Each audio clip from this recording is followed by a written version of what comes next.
Hello friends, मैं आज आपके लिए कुछ मटेरियल डाल रही हूँ हिस्ट्री का। इसमें से आप थोड़ा शॉर्ट नोट्स बनाइएगा और उस नोट्स में आपको 5-6 चीज़ें ही नोट्स करना होती हैं, जैसे कि कौन सी सन में कौन आया था, या फिर कौन सा युद्ध किसके साथ हुआ था, या कौन सा युद्ध किस सन में हुआ था, और कौन सी संधि हुई थी, किसका आगमन पहले हुआ था, किसका आगमन बाद में हुआ था, कौन से युद्ध समाप्त होने पर कौन सी संधि हुई थी।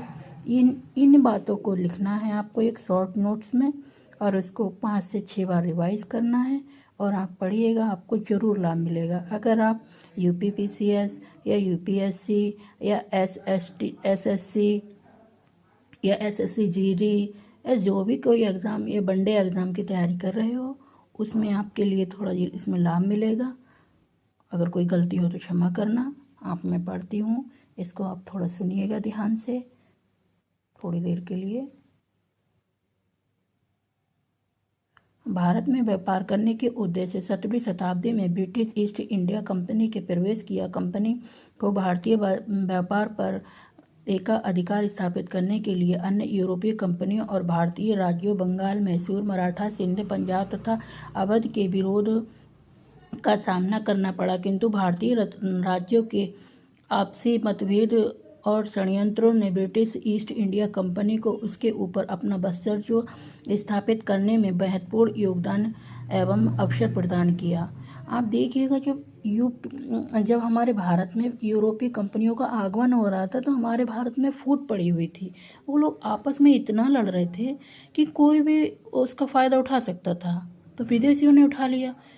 जब थोड़े लोग आए तो उनको आगमन किया गया, उनका स्वागत किया गया। और अगर जब जब पूरे पूरे देश पे ही कब्जा कर लिया तो फिर हाहाकार मच गया, अकाल पड़ गया। अब इन्हीं सब बातों के लिए आपको एक नोट्स बनानी है छोटी सी। उस नोट्स पे आपको डेली रिवाइज करना है 5 से 6 बार। ओनली आप 10 क्वेश्चन का टारगेट रखिए। डेली 10 क्वेश्चन का रिवाइज कीजिए। एक सब्जेक्ट से 10 क्वेश्चन रिवाइज कीजिए, चाहे प्रीलिम्स का रख लीजिए चाहे मेंस का हो तो सिर्फ 5 या फिर 3।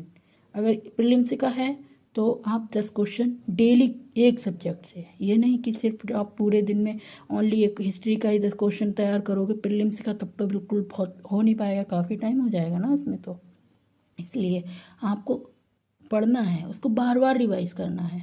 आप जब तक रिवाइज नहीं करेंगे तब तक कुछ नहीं हो सकता। इसलिए आप थोड़ा सा प्रयास कीजिए माय फ्रेंड्स, और मुझे थोड़ा सा मुझे भी सहयोग दीजिए। इसलिए